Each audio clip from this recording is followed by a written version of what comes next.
Amanda Rauch is signing with the University of Akron to compete in track and field for the Zips.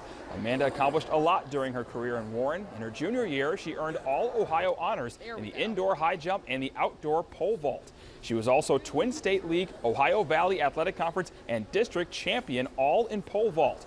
Her freshman year, she was high jump champion in the East Central Ohio League. Amanda talks about why she chose to go compete in track and field at Akron.